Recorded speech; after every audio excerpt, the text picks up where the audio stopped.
प्रिय हम परमेश्वर का धन्यवाद करते हैं। फिर से परमेश्वर ने ये मौका दिया है कि हम उसके नाम को लें और जीवन के तमाम पहलुओं पर विचार करें।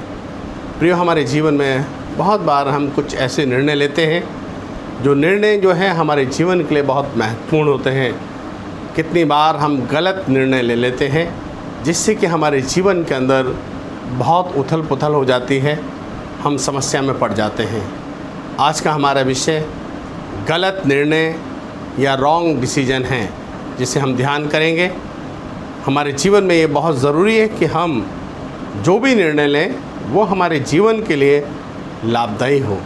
प्रिय हम परमेश्वर के पवित्र वचन से देखें। बाइबल लूका रचित सुसमाचार उसका 12 अध्याय 16 से 20 पद में इस प्रकार से लिखा है, किसी धनवान की भूमि में बड़ी उपज हुई, तब वह अपने मन में विचार करने लगा, मैं क्या करूं, क्योंकि मेरे यहाँ जगह नहीं है, मैं अपनी उपज त्यागी रखूं।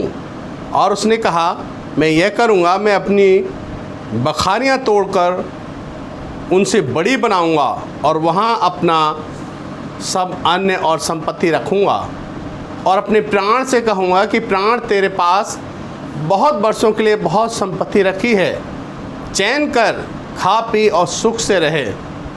परंतु परमेश्वर ने उससे कहा, हे मूर्ख, इसी रात तेरा प्राण तुझसे ले लिया जाएगा।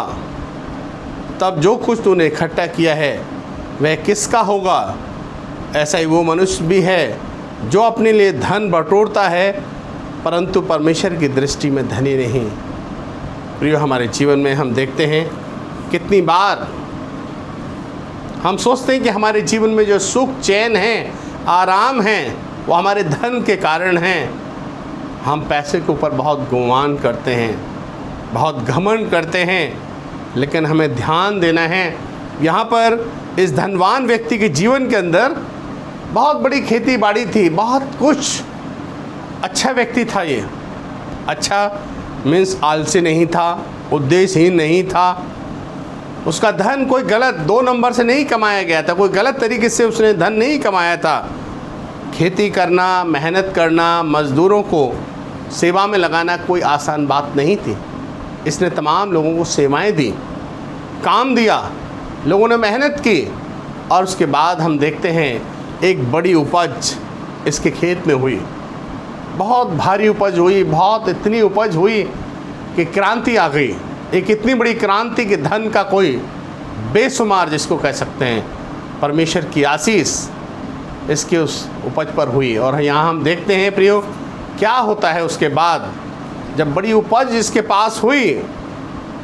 परमेश्वर का वचन बताता है लूका 12 उसके 17 पद में, तब वह अपने मन में विचार करने लगा, मैं क्या करूं। हर व्यक्ति ये बात सोचता है, मैं क्या करूं। इसने भी सोचा, मैं क्या करूं, क्योंकि मेरे यहाँ जगह नहीं जहाँ मैं अपनी उपज इत्यादि रखूं।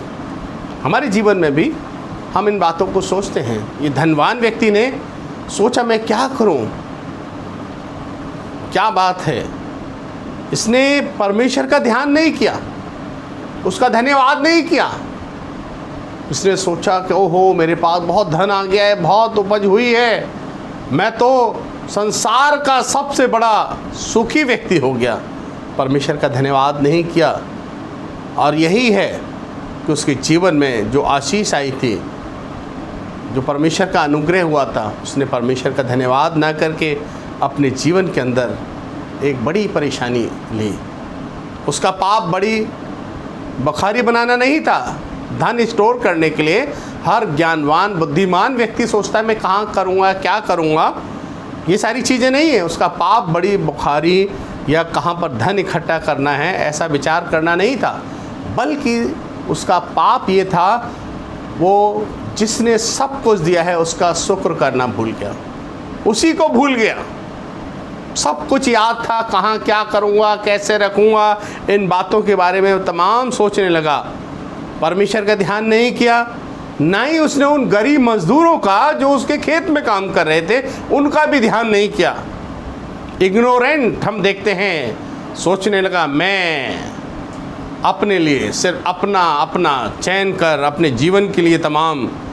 आज कितने प्रभु के भक्त या जो अपने को मसीह कहते हैं, विश्वासी कहते हैं, सिर्फ अपने लिए सोचते हैं। जीवन का जब मार्ग निर्धारित करते हैं, जवान बच्चे जो अपने को प्रभु का कहते हैं, अपने जीवन के लिए जीवन साथी की खोज करते हैं, नौकरी की खोज करते हैं, तब परमेश्वर का ध्यान नहीं करते, प्रार्थना नहीं करते।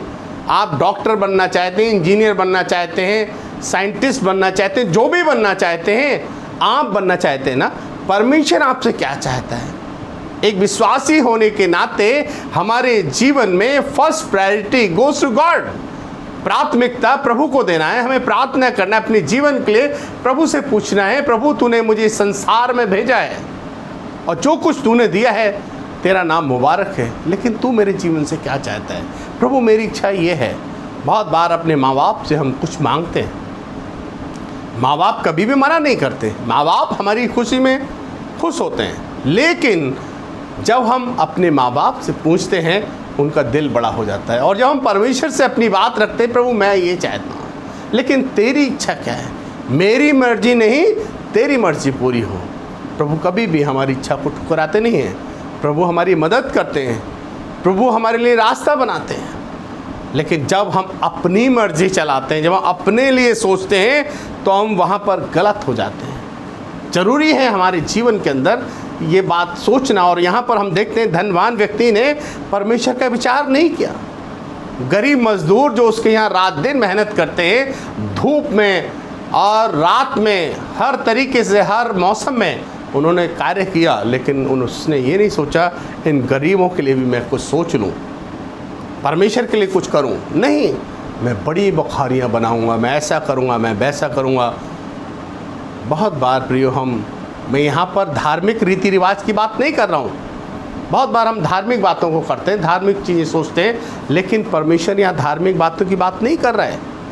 बहुत बार धार्मिक बातों को लेकर हम, किसी भी धर्म के हम क्यों ना हो, हम धार्मिक आडंबर, बहुत सी चीज़ें हम लोगों को दिखाने के लिए बहुत भक्त दिखाते हैं अपने आप को, बड़ा भजन पूजन करते हैं, लेकिन हमारे जीवन में परमेश्वर की वो बातें, परमेश्वर का वो चीज़ें नहीं पाई जाती हैं। प्रिय, परमेश्वर चाहता है हम सच्चाई से परमेश्वर की खोज करें, प्रभु के पास आएँ। प्रभु चाहता है हमारे जीवन में आनंद खुशी देना, लेकिन बहुत बार हम धार्मिक रीति रिवाज पूरा करके सोचते हैं शायद परमेश्वर को ये पसंद है। परमेश्वर हमारे जीवन का स्वामी है, इसलिए हमें ध्यान देना है हम जीवन में क्या कर रहे हैं। हम देखते हैं प्रियो, लूका 12:19 में क्या कहता है वो कहता है उसने अपने शरीर को प्राण समझ लिया। ऐ मेरी जान खा पी ऐश कर। परमेश्वर को ढूंढने खोजने की बजाय वो अपने जीवन में तमाम उन बातों को सोचने लगा, बहुत धन है, जीवन का सुकून है, ज़िंदगी भर तू ऐश करेगा। हम लोग भी बहुत बार धन होता है हमारे पास, हम सोच लेते हैं ऐ मेरी जान खा पी ऐश कर। बुरी लालसा, बुरी चीज़ें, बुरी बातें हमारे मन में आती हैं, लालच आता है, हम इंसान को इंसान नहीं सोचते हैं। हमें ध्यान देना है, हमें नहीं भूलना है अपने परमेश्वर को। प्रियो, हम एक और चीज़ देखते हैं इसी पैसेज में जो अभी हमने पढ़ा था, लूका 12:20 में लिखा है, धनवान के अंतिम शब्द क्या कहता है? खा पी और चैन कर, सुख से रहे।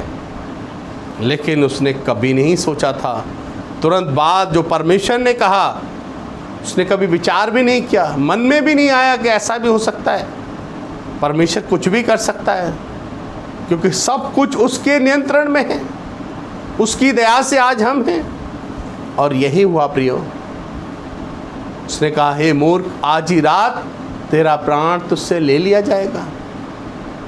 प्रियो, आज जो कुछ हमने बोया है, जो कुछ आज हमारे पास है, सब परमेश्वर के अनुग्रह से है। अभी आपने देखा कोविड-19 की परेशानी में कितने लोग, सारा विश्व परेशान हो गया, कितनों ने अपने घर परिवार जीवन समाप्त कर दिया। इटली में लोगों ने धन रोड पर डाल दिया, हम क्या करेंगे जब हमारे लोग नहीं रहे। हाँ प्रियो, आज हम जो कुछ जोड़ रहे हैं, आज जो कुछ हमारे पास है, कितने नेबर्स हैं हमारे, कितने लोग हैं जो दुखी हैं, लाचार हैं, जिनके पास भोजन नहीं है, और भोजन को हम स्टोर करके बैठे हुए, पैसे को हम कैप्चर करके बैठे हुए हैं। लेकिन हमारे तमाम गरीब लोग मारे जा रहे हैं भोजन के लिए। हमें ध्यान देना है, उन गरीबों के लिए सोचना है, क्योंकि परमेश्वर उन्हें प्यार करता है। परमेश्वर हमको और आपको भी प्यार करता है। हम इस संसार में आए हैं हम सबके जीवन का न्याय होना है। प्रभु का वचन बताता है इब्रानियों 9 उसके 27 पद में, मनुष्यों के लिए एक बार मरना और उसके बाद न्याय का होना नियुक्त है। प्रभु आने वाला है, न्याय का समय। हम क्या कहेंगे? हमने अपने पड़ोसी का ध्यान दिया या नहीं दिया? हमने परमेश्वर के साथ जो समय कैसा गुजारा है, कैसा जीवन इस संसार में जिया है? प्रियो, हमें ध्यान देना है, हमें मरना भी है, इस संसार को छोड़ना है। इस शरीर में कोई भी हमेशा के लिए नहीं रहेगा। हमारा जीवन बिना परमेश्वर के कुछ भी नहीं है।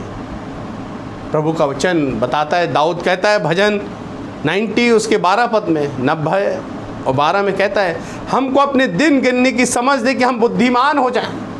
प्रिय, हमें ध्यान देना है अपने जीवन के अंदर। आइए हम प्रार्थना करें कि परमेश्वर हमें बुद्धि दे।